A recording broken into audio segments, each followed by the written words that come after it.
오늘 나눌 말씀의 제목은 새로운 여정의 시작점에서 공동의 사명을 이루려면입니다. 우리 같이 읽어볼까요? 시작. 새로운 여정의 시작점에서 공동의 사명을 이루려면. 우리는 이 시대를 살아가는 낯선 길목에 서 있습니다.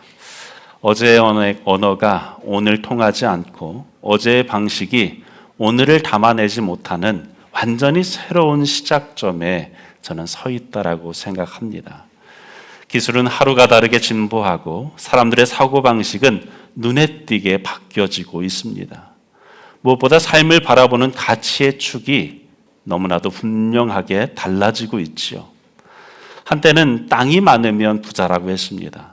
물론 지금도 땅의 가치가 우리나라에선 중요하지만 정말로 부자들은 어떻습니까? 오늘날은 정보를 얼마만큼 가지고 있느냐, 그것에 따라서 진짜 부의 가치가 달라집니다. 어제의 권위는 오늘의 기준이 아니고 어제의 성공은 오늘의 보증이 되지 못합니다. 이처럼 우리는 완전히 새롭게 살아가야 하는 여정의 문턱에 서 있습니다. 그렇다면 이 길에서 과연 우리는 무엇을 붙들며 살아가야 할까요? 그저 시대의 흐름에 휩쓸려서 마냥 떠내려가듯이 살아가야 합니까? 우리는 말씀 앞에서 우리의 방향을 새롭게 재정립해야 한다라고 생각합니다. 오늘 본문은 우리보다 먼저 그 낯선 여정을 걸어간 이스라엘 백성들에 대한 이야기입니다. 그들도 우리처럼 새로운 여정을 앞두고 있었습니다. 지도자가 바뀌었습니다. 한 시대를 이끌던 모세의 손에서 여호수아의 손으로 그 위대한 사명의 바통이 이어졌습니다. 장소도 바뀌었죠. 임시 거처였던 그 광야에서 이제는 정착해야 될 가나안 땅으로 그들은 들어가게 되었습니다. 삶의 방식도 완전히 달라졌습니다.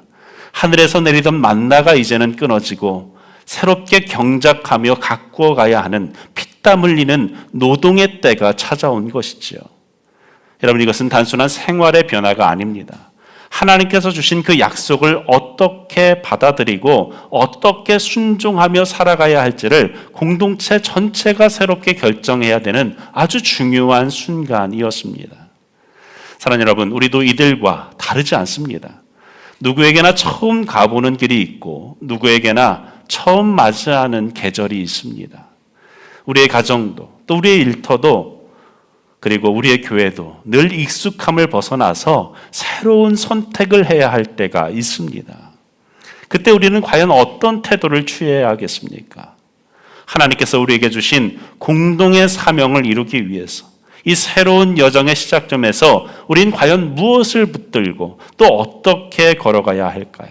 오늘 말씀을 통해서 세 가지 방향을 강력한 주님의 당부를 들으시기를 주의 이름으로 축원합니다. 먼저 첫째로 하나님이 주신 비전을 명확하게 선포해야 합니다. 따라할까요? 하나님이 주신 비전을 명확하게 선포하라. 하나님이 주신 비전을 명확하게 선포하라. 여러분, 하나님은 시대를 바꾸실 때에 언제나 사람을 쓰십니다. 사람을 먼저 준비시키세요. 이스라엘 민족이 가나안을 눈앞에 두고 있었던 그때에 하나님은 여호수아라고 하는 한 사람을 이미 오래전부터 다듬고 계셨습니다. 그는 애굽의 압제를 뚫고 나온 세대였죠. 광야의 기적을 눈으로 똑똑히 목격한 사람이었습니다. 모세와 함께 시내산에 올랐었고 하나님의 장막 곁을 밤낮으로 지키던 자였습니다. 그는 믿음의 눈으로 가나안을 바라보았고 아말렉과의 전쟁터에서 가장 선봉에서 앞서서 싸웠던 사람이었습니다. 그는 하나님께 완전히 감동된 사람이었죠. 지혜가 충만했고 말씀에 온전히 순종하며 살아온 사람이었습니다. 무엇보다 그는 하나님의 약속이 현실이 되어질 것을 이미 바라보고 믿었던 사람이었죠. 그런 그에게 하나님은 모세의 죽음 이후에 마침내 처음으로 말씀하십니다. 이제 너는 백성과 함께 요단강을 건너라. 요단을 건너라. 내가 너희에게 준 땅으로 들어가라. 여러분, 여호수아에게 맡겨진 첫 번째 사명은 그저 자신이 받은 그 비전을 그저 확신하는 것이 아니었습니다. 그 비전을 공동체와 나누고 그것을 퍼뜨리고 그것을 모두에게 전함으로 준비시키는 것이었습니다. 오늘 10절 말씀을 다시 보시죠. 이에 여호수아가 그 백성의 누구에게? 관리들에게 명령하여 이르되. 관리들에게. 여호수아가 관리들에게 명령합니다. 단순히 그들은 심부름꾼이 아닙니다. 지도자의 뜻을 백성들에게 전달하고 전쟁을 앞두고 병력을 동원하고 공동체의 모든 실무를 움직이는 핵심 인력들이었습니다. 그들에게 첫 번째로 당부한 일, 준비시킨 일이 무엇입니까? 양식을 준비해라. 전투 식량을 비축하라는 것이죠. 아마도 사냥을 해서 얻은 고기나 요단 동편에서 얻을 수 있는 그 식량을 준비하라라는 것 같습니다. 여러분, 중요한 것은 무엇인지 아십니까? 지금도 여전히 만나가 내리고 있었습니다. 만나가 그치지 않았습니다. 내일이면 만나가 또 내릴 겁니다. 그런데 여호수아는 양식을 비축하라고, 준비하라고 얘기합니다. 왜일까요? 그것은 전투 중에 한가히 만나를 거둘 수 없기 때문이죠. 이제는 소풍이 아닙니다. 전쟁입니다. 이제는 유랑이 아닙니다. 차지해야 될 시간이 되었습니다. 여호수아는 그래서 백성들에게 선포합니다. 사흘 안에 이 요단을 건너야 한다. 하나님께서 주시기로 한 그 땅을 우리가 차지하기 위해 우리가 가야 한다. 그러니 준비해라. 여러분, 이 장면은 우리에게 실로 놀라움을 줍니다. 여호수아는 자신에게 임한 그 하나님의 명령을 자기만 알고 조용히 준비한 것이 아닙니다. 그 비전을, 그 약속을, 그 명령을 공동체 모든 사람들에게 빠짐없이 전합니다. 11절을 보면 관리들에게 진중에 두루 다니면서 이 명령을 전하라 라고 말합니다. 진중, 무슨 말입니까? 그 백성이 머무는 모든 곳을 말하는 것이죠. 단 한 곳도 빠짐없이 가서 전하라는 것입니다. 여러분, 하나님의 비전은 혼자서 이룰 수가 없는 것입니다. 비전은 모두가 함께 붙들고 가야만 비로소 이룰 수 있는 것이죠. 사랑하는 여러분, 우리도 오늘 이 여정의 시작점에 서 있습니다. 제가 여호수아 강해를 참 오랜 전부터 하고 싶었어요. 그런데 제가 이제 와서 하게 된 것은 이제 그 새로운 시작점이 되었다라고 믿기 때문입니다. 세상은 보다 빠르게 변하고 있습니다. 기술이 바뀌고 가치가 바뀌고 말의 무게가 바뀝니다. 그러나 그 변화의 거대한 물결 속에서도 하나님께서 주신 그 비전과 사명은 분명해야 합니다. 흔들리지 않아야 됩니다. 예수님을 보세요. 십자가를 지시는 그 사명 앞에서 그 어떤 시대의 변화에서도 물러서지 않으십니다. 멈춤이 없습니다. 사람들이 기대하는 그 메시아 상이 달라졌습니다. 그들의 왕국을 세워주고 로마의 압제서로부터 해방시켜줄 메시아를 기대하고 있었습니다. 종교 지도자들의 반대가 거세지고 있었습니다. 심지어 사랑했던 그 제자들마저도 흔들릴 때에 그분은 오직 십자가를 향해 나가셨습니다. 하나님이 주신 그 구속의 비전을 결코 잃지 않으셨어요. 요셉은 어떻습니까? 어느 날 요셉에게 하나님의 꿈이 찾아옵니다. 형들이 자신 앞에 절하고 부모마저 머리를 숙이는 그 꿈 하나 때문에 그는 어떠한 삶을 살게 되어집니까? 형제들에게 미움을 삽니다. 구덩이에 던져집니다. 노예가 되어졌고 감옥에 갇히기까지 합니다. 꿈이라는 말만 들어도 아마 신물이 났을 거예요.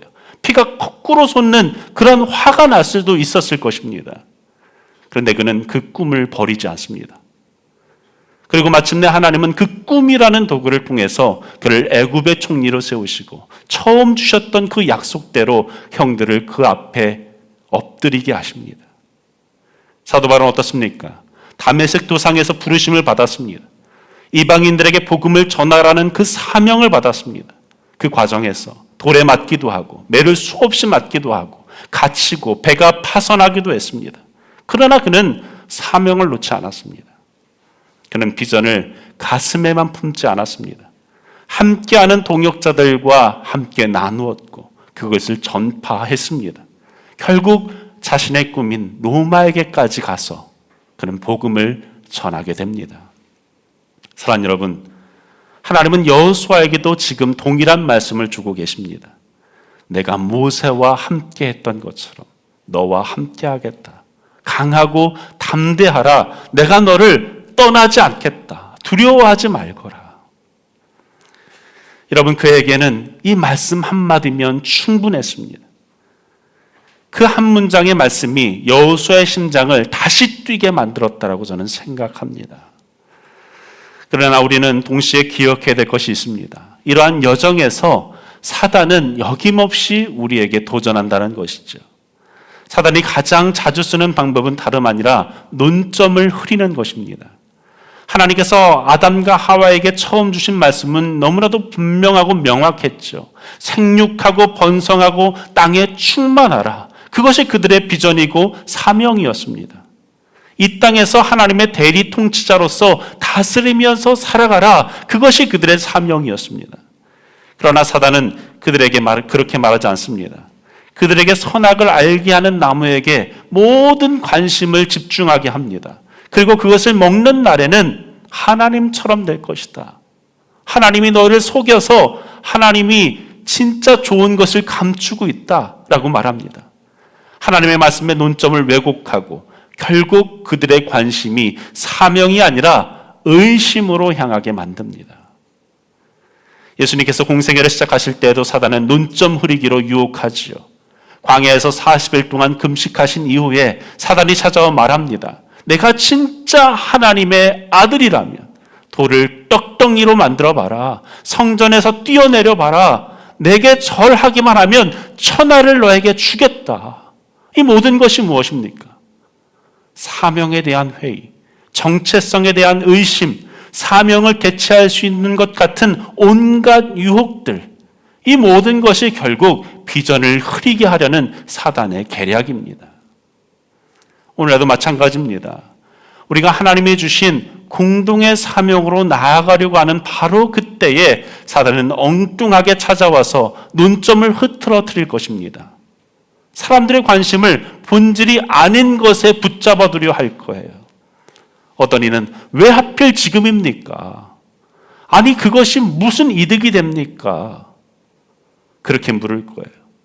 그리고 점점 사명은 흐려지고 공동체는 흔들릴 것입니다. 사랑하는 여러분, 그럴 때에 우리는 어떻게 될까요? 예수님처럼 말씀으로 다시 서야 합니다. 선포해야 됩니다. 믿음으로 선언해야 합니다.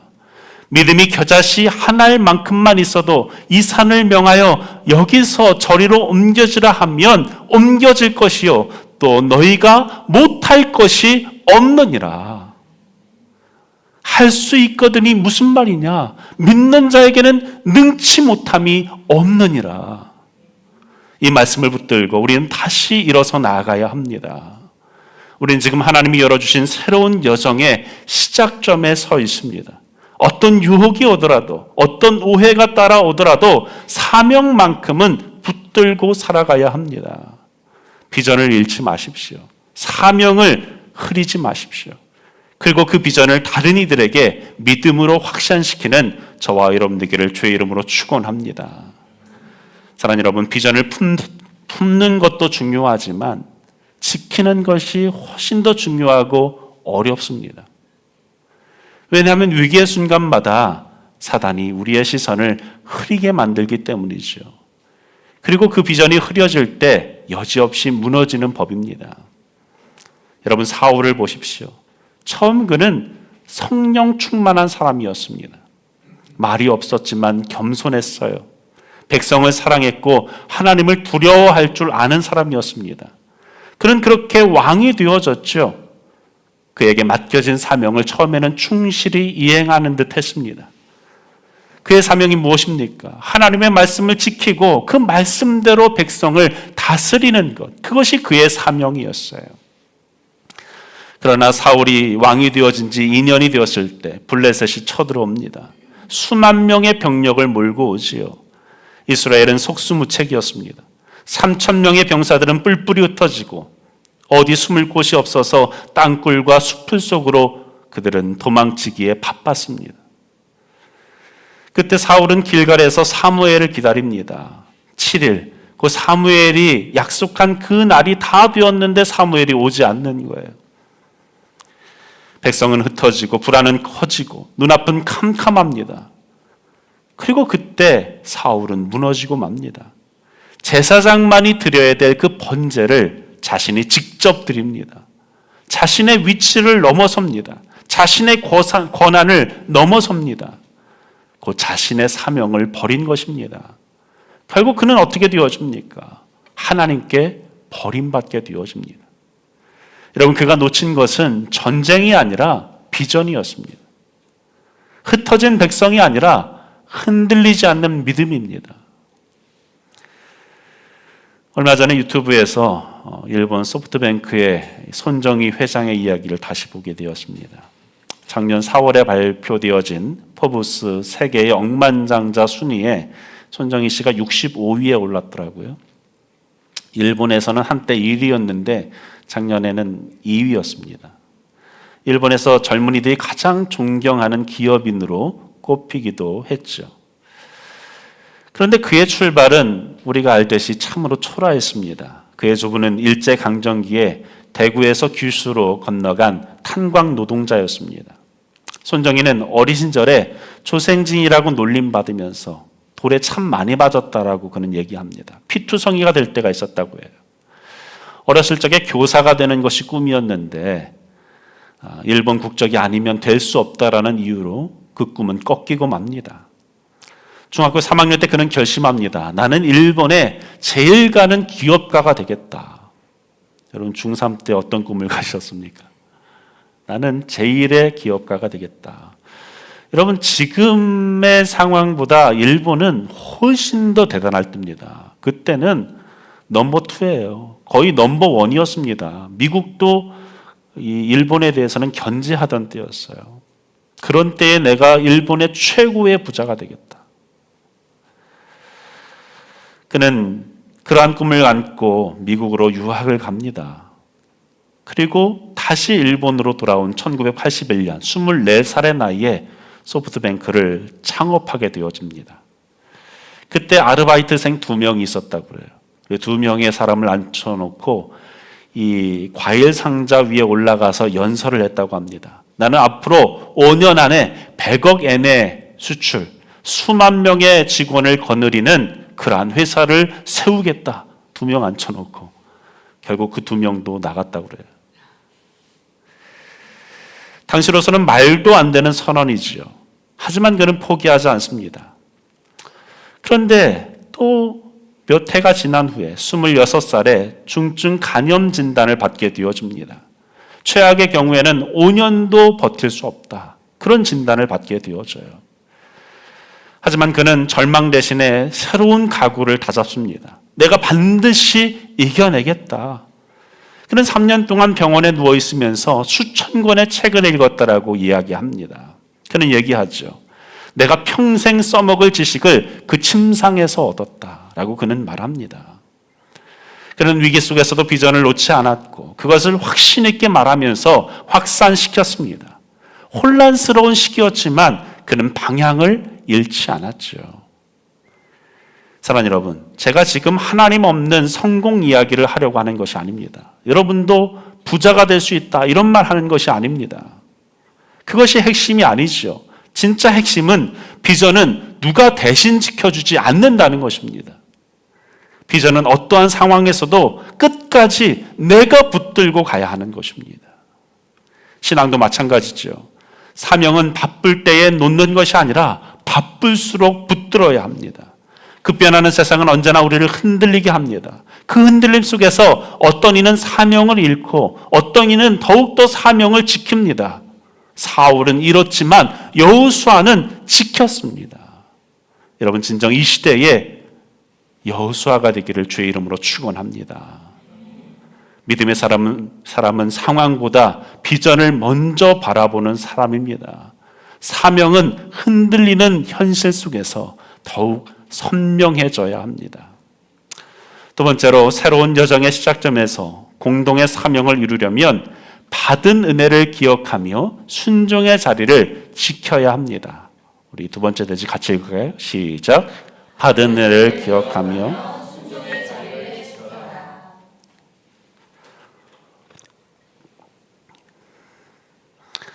여호수아는 이제 르우벤 지파와 갓 지파와 므낫세 반 지파에게 그 시선을 옮깁니다.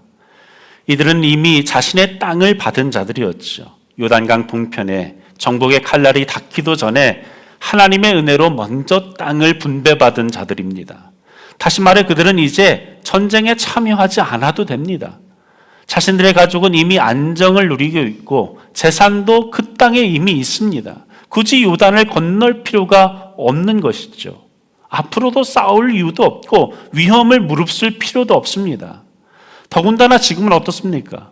지도자가 바뀌었어요. 모세가 죽었습니다. 정권이 바뀐 거예요. 지금처럼.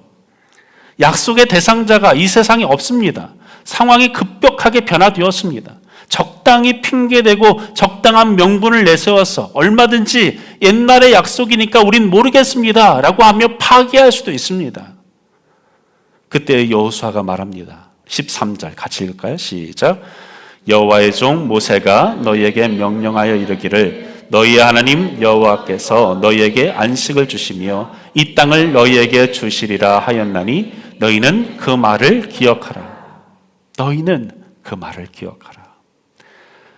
과거에 했던 그 약속들을 잊지 말라는 것입니다.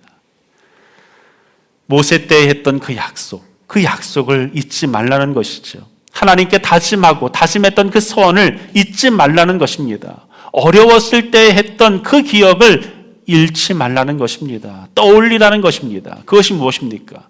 민수기 32장 25절에 갓 자손과 르우벤 자손이 모세에게 대답하여 이르되 주의 종인 우리는 우리 주의 명령대로 행할 것이라. 우리의 어린아이들과 아내와 양떼와 모든 가축은 이곳 길르앗 성읍들에 두고 27절 함께 했습니다. 종들은 우리 주의 말씀대로 무장하고 여호와 앞에서 다 건너가서 싸우리이다. 요단 동편 땅에 도착했을 때에 이 세 지파가 모세에게 요구했습니다. 우리는 여기에 정착해서 살고 싶습니다. 여기서 가축도 키우고 집도 만들고 우리의 처자식의 안정을 누리면서 살기를 원합니다. 그 대신에 우리가 가나안 전쟁이 시작되어지면 우리 군사들이 먼저 앞장서서 가겠습니다. 그렇게 약속을 했던 거예요. 그 말에 모세는 그들의 요청을 받아주고 그들은 가나안 동편에 가장 먼저 정착하게 되어진 것입니다. 애써서 얻은 것이 아니었습니다. 거저 주어진 은혜였습니다. 여호수아는 지금 그들에게 말하는 것이죠. 이제 너희가 그 약속을 지킬 시간이다. 이제 그 은혜에 응답할 시간이다. 순종의 자리에 이제 너희가 서야 할 것이다. 사랑하는 여러분, 하나님은 우리가 무엇을 가졌는가를 보시기 전에 우리가 무엇을 기억하고 계시는지를 보십니다. 하나님은 우리가 어떠한 환경에 있는지를 보시기보다 우리의 마음에 무엇을 품고 계시는지를 살피십니다. 우리가 많이 가질수록 이미 누리는 것이 클수록 하나님의 은혜를 기억하는 것이 중요합니다. 그리고 그 기억이 순종으로 나아갈 때 하나님은 그들을 들어 사용하십니다. 우린 참 쉽게 잊지요. 기억해야 될 것은 금세 잊어버립니다. 반면에 잊어버려야 할 것은 오래도록 기억하지요. 물고기의 단기 기억력은 3초라고 하지 않습니까? 방금 전에 미끼에서 알짱거리다가 속았는데도 금세 또 그 미끼를 물어버립니다. 쥐도 그렇습니다. 단기 기억이 몇 초밖에 되지 않으니까 금방 고양이를 피신해서 이 구멍에 숨었는데도 몇 초가 지나면 대가리를 내미는 거예요. 그럼 잡히는 거죠. 그 짧은 몇 초가 생명을 가르는 것입니다. 사람도 다르지 않습니다. 아니 때로는 더하다라고 생각합니다. 하나님께 받은 은혜는 금세 잊어버리고 누가 나에게 했던 그 말 한마디 거기에 꽂힙니다. 누가 나에게 마음 다치게 했던 그 장면을 10년이 지나도 품고 사는 이들이 있어요. 마치 사진으로 찍어둔 것처럼 내 머릿속에 각인시키는 이들이 있습니다. 여러분, 기억의 질서가 무너진 인생은 늘 엉뚱한 것에 분노하고 정작 지켜야 할 것을 놓치고 맙니다. 그래서 하나님 우리에게 말씀하시는 거예요. 기억해라. 은혜를 기억해라. 은혜를 잊지 말아라. 여러분, 한나를 보십시오. 분인 나의 조롱 속에서 말없이 눈물 흘리며 성소를 찾았던 그 여인 한나, 술 취한 여자처럼 오해를 받을 정도로 간절하게 애절하게 하나님 앞에 서원하며 기도했습니다. 하나님, 아들을 주시기만 하면 내가 그 아이를 하나님께 드리겠습니다. 머리에 삭도를 내지 않겠다고, 평생 당신께 바치겠다라고 서원합니다. 하나님은 그의 기도를 들으시지요. 그리고 사무엘을 주십니다. 보통 여기에서 마음이 달라지지 않습니까? 응답을 받으면 내가 기도한 것을 내 것으로 만들어 버립니다. 하나님이 주셨는데 하나님께 돌려드리지 않습니다. 그러나 한나는 달랐습니다. 사무엘을 낳고도 그 아이가 젖될 때까지 기다립니다. 그 시간 동안 마음이 흔들릴까 봐 두려웠을 거예요. 사람들이 나를 말리면 어떡하지? 내 마음이 약해질까 봐 불안했을 것입니다. 너무도 조심했을 거예요. 아이가 귀여워질수록, 사랑스러워질수록 더 함께 있고 싶어 했을 것입니다. 여러분 아시죠? 아이는 젖될 무렵이 제일 예쁩니다. 얼마나 예쁩니까? 게다가 그 당시의 성소는 경건하지 않았습니다. 영적 지도자라고 불렸던 홈리와 비나하스의 그 타락한 현실을 한나가 몰랐을 리가 없습니다. 아, 지금은 때가 아닌가 보다. 좀 더 지난 후에 그때 드려야 되겠다. 이런 마음을 품을 수도 있었겠지 않겠습니까? 하지만 한나는 끝까지 약속을 지킵니다. 그리고 아이를 데리고 실로 성소로 올라가 하나님 앞에 드립니다. 사랑하는 여러분, 하나님은 그 신실함을 그냥 지나치지 않으셨어요. 한나에게는 사무엘 외에도 세 아들과 두 딸을 더 허락하십니다. 그리고 사무엘은 이스라엘의 가장 어두웠던 시기, 가장 칠흑과 같이 어두웠던 그 시기에 민족의 지도자로서, 빛으로서 사용하십니다. 여러분, 이것이 바로 기억의 힘입니다. 이것이 은혜를 잊지 않는 사람의 복이라는 것이죠. 사람은 흔들릴 수 있습니다. 하지만 하나님께 받은 은혜를 기억하고 그 은혜 앞에서 자신을 지킨 사람은 하나님의 역사를 이어가게 되어집니다. 이러한 한나와 달리 삼손은 어떻습니까? 삼손은 하나님 앞에 처음부터 특별한 은혜를 받은 사람이었습니다. 태에서부터 나실인으로서 부름받았어요. 머리에 삭도를 내지 말고 부정한 것을 가까이 하지 말고 포도주를 마시지 말라라고 말씀하셨습니다. 그의 삶은 처음부터 거룩하게 구별되어지는 삶을 살라는 것이었습니다. 하나님은 삼손을 통해서 이스라엘이 블레셋 손에 이 위험을 받았을 때에 그를 통해서 구원케 하십니다. 놀라운 힘을 가져서 사자의 입을 찢고 수많은 적을 단숨에 무너뜨리지요. 하지만 그는 그 힘을 하나님이 아닌 자신을 위해서 사용하기 시작합니다. 하나님의 뜻보다 자신의 감정과 욕망을 위해서 살아갑니다. 선을 어기고 시체를 만지고 술을 마시고 결국 머리까지 깎여집니다. 눈이 뽑히고 비참하게 생을 마감하게 되어졌죠. 시작은 은혜였지만 그의 끝은 비극이었습니다. 그는 받은 은혜를 지키지 못했고 하나님이 주신 능력을 하나님과 자신의 공동체를 위해서 사용하지 않고 오로지 자기 자신만을 위해서 사용한 비극적인 인물이 되어졌습니다. 사랑하는 여러분, 우리가 처음 주님을 만났을 때를 기억하십시오. 그때 어땠습니까? 그 초심, 그 은혜, 그 다짐. 하나님은 우리를 불러서 하늘의 복을 주셨습니다. 지혜를 주셨고 건강을 주셨고 때로는 물질의 기회를 주셨습니다. 그 모든 것이 나 혼자만 잘 먹고 잘 살라고 주신 것이겠습니까? 아니지요. 하나님 나라와 몸된 교회, 그 공동체의 사명을 함께 이루라고 주신 것입니다. 그래서 하나님 말씀하십니다. 민수기 30장 2절에 함께 읽습니다. 시작. 사람이 여호와께 서원하였거나 결심하고 서약하였으면 깨뜨리지 말고 그가 입으로 말한 대로 다 이행할 것이라. 전도서 말씀도 있습니다. 내가 하나님께 서원하였거든 갚기는 더디게 하지 말고 서원한 것을 갚으라. 시편 61편 5절 함께 했습니다. 주 하나님이여, 주께서 나의 서원을 들으시고 주의 이름을 경외하는 자가 얻을 기업을 내게 주셨나이다. 여러분, 그렇습니다. 하나님 말씀하십니다. 받은 은혜를 기억하고 그 은혜에 합당하게 살아가라 라고 말씀합니다. 우리는 기둥처럼 쓰임 받아야 합니다. 힘 있는 자가 먼저 이 공동체 안에서 기둥처럼 설 수 있어야 됩니다. 그래야 이 공동체가 견고하게 설 수 있는 것이죠. 에이, 저 사람이 안 하는데 나까지 할 필요가 있어? 아니요. 내가 먼저 나서면 내가 기둥이 되어지는 것입니다. 그리고 그 기둥에 또 다른 구조물들이 세워지는 것이죠. 건물은 그렇게 지어져 가는 것입니다. 여러분에게 무언가 하나님이 특별히 더 주신 것이 있습니까? 아니, 특별히 무언가 세상적인 것이 아니더라도 헌신의 마음을 주셨다면, 사명과 비전을 주셨다면 지금 바로 기둥이 되라는 말씀입니다.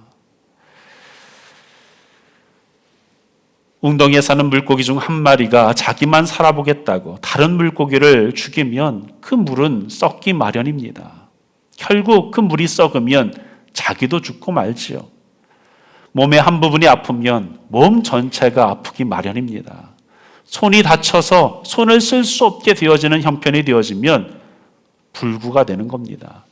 손만 불구가 아니라 그 몸 전체가 불구가 되어지는 것이죠. 사랑하는 여러분, 우리 모두는 연결되어진 존재입니다. 공동체의 고통을 외면하고는 진정한 구원을 경험할 수가 없습니다. 에스더를 기억합니까? 그는 왕비로서 얼마든지 평안하게 살 수 있었습니다. 민족의 위기 앞에서 그는 어떻게 합니까? 나는 죽으면 죽으리이다 라고 하며 나아갑니다. 그 결단이 자신을 살렸고 민족을 살렸고 하나님의 뜻을 마침내 이루게 되어집니다. 여러분, 하나님은 지금도 그러한 한 사람을 찾으십니다. 오롯이 교회에 그러한 기둥과 같은 사람을 찾고 계십니다. 죽으면 죽으리이다. 하나님이 주신 것들을 자신의 것만을 위하여 사는 것이 아니라 하나님 나라를 위해 내놓을 수 있는 사람. 여러분, 우리 모두는 초심을 잃지 말아야 합니다. 사울처럼, 삼손처럼, 솔로몬처럼 되지 말아야 됩니다. 성령으로 시작했다가 육체로 끝나버리는 갈라디아 교회처럼 되지 말아야 합니다. 처음 사랑을 잃어버렸던 에베소 교회처럼 되지 말아야 합니다. 하나님은 처음보다 나중에 좋아지는 것을 기뻐하시는 분이세요. 사랑하는 여러분, 이 시대의 전환기, 이 급변하는 상황 속에서 진정 순종으로 응답할 수 있는 저와 여러분 되길 바랍니다. 저는 이 위기의 시기가 오히려 믿음의 사람들에게 순종의 기회라고 생각합니다. 기회예요. 물론 잠시 주저할 수 있습니다. 잠시 멈춰설 수도 있습니다. 그러나 주어진 사명을 절대로 포기할 수 없는 것이지요. 그 사명을 지켜내는 사람이 하나님의 역사에 쓰임받는 사람입니다. 진정 그러한 사람, 저와 여러분 되길 바랍니다. 마지막으로 새로운 여정의 시작점에서 공동의 사명을 이루려면 함께 싸우고 함께 순종해야 합니다. 따라할까요? 함께 싸우고 함께 순종하라. 여러분, 하나님이 주신 비전을 이룰 때 가장 필요한 것은 같이 하는 마음입니다. 같이 가는 거예요. 비전을 품는 것도 중요하지만 그 비전을 끝까지 함께 품고 함께 연대하는 것입니다. 여호수아는 이미 땅을 차지한 두 지파 반에게 요구합니다. 14절을 보세요. 너희의 처자와 가축은 모세가 너희에게 준 요단 이쪽 땅에 머무르려니와 너희 모든 용사들은 무장하고 너희의 형제보다 앞서 건너가서 그들을 돕되. 그 약속대로 용사들은 무장하고 형제들 앞에 건너가서 도우라는 것이지요. 그들은 이미 앞서 얘기했듯이 안정을 취하고 있었던 상태였습니다. 이미 땅도 얻었고 가족들도 그 땅에 자리 잡았습니다. 더 이상 싸우지 않아도 되지요. 그래서 핑계를 댈 수도 있었을 것입니다. 우리는 이미 받은 게 있으니 여기까지만 하겠습니다. 여기까지만 하겠습니다. 잠깐 욕먹으면 되는 거 아닙니까? 하지만 여호수아는 말합니다. 형제보다 앞서가서 싸우라. 무장하고 도와라. 그렇다고 여호수아가 무리한 것을 요구한 것도 아닙니다. 왠지 아십니까? 나중에 우리가 후에 보겠지만 4장 13절에 보면 용감한 전사들만 요구합니다. 요단을 건너서 전쟁에 참여한 두 지파 반의 수는 4만 명이었어요. 민수기 26장에 보면 이들 지파 중에 20세 이상으로 싸움에 나가서 싸울 수 있는 사람들은 11만 명이었습니다. 그런데 실제로 정예병으로 참전한 사람은 4만 명이었다는 거죠. 나머지 7만 명은 자신들의 정착지에서 그 가족들을 돌보고 지키도록 허용해 준 겁니다. 여러분, 우리에게는 공동체의 목표를 이루기 위해 주신 것들이 있습니다. 입술로도 도울 수도 있고, 물질로 도울 수도 있습니다.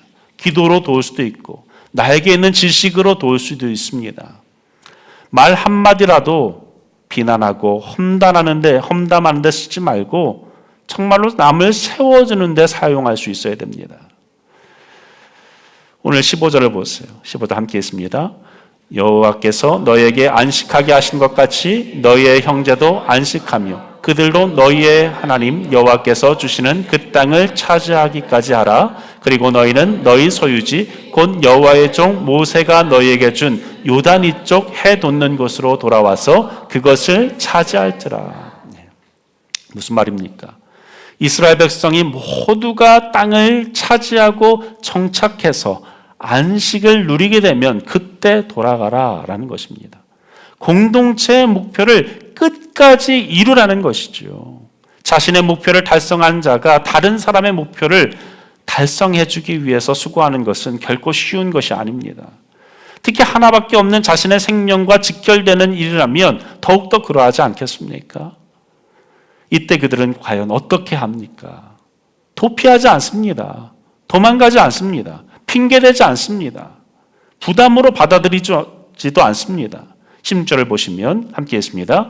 그들이 여호수아에게 대답하여 이르되 당신이 우리에게 명령하신 것은 우리가 다 행할 것이요 당신이 우리에게 보내시는 곳에는 우리가 가리이다. 명하신 모든 것을 우리가 행하겠습니다. 보내시는 곳에 우리는 다 가겠습니다. 어디든지 가겠습니다. 다 하겠다고 어디든지 가겠다라고 말합니다. 여러분, 이것이 받은 은혜에 대한 바른 응답입니다.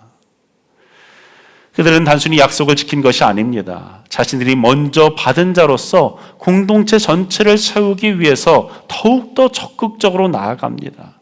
모세와 언약을 맺은 그 모세가 죽은 이후에도 그들은 그 약속을 끝까지 지킵니다. 여러분, 이 모습이 다른 지파들에게 얼마나 동기가 되었을까요? 얼마나 힘이 되었을까요? 하지만 만약에 그들이 우린 여기까지라고 했다면 어떻게 됐겠습니까? 공동체는 분열되었을 겁니다. 그러나 그들은 다시 약속합니다. 여호수아서 4장 12절에서 그 약속을 실제로 이행하지요. 17절 상반절 말씀 함께 했습니다. 우리는 범사에 모세에게 순종한 것 같이 당신에게 순종하려니와. 지금 여호수아와 모세를 동급으로 인정하고 있습니다. 그의 권위를 그대로 받아들이겠다는 거예요. 여호수아가 하나님 앞에 세워진 지도자임을 그들은 공개적으로 선언하고 인정하고 있습니다. 사랑하는 여러분, 공동체는 권위를 무너뜨릴 때 깨지게 되어 있습니다. 지도자가 무너지면 공동체는 방향을 잃을 수밖에 없습니다. 우리 오롯이 교회를 공격할 수 있는 가장 효과적인 방법은 무엇이겠습니까? 진목사예요. 저 하나 흔들면 쉬운 건 아니겠습니까? 그래서 저를 위해 더 기도해 달라는 거예요.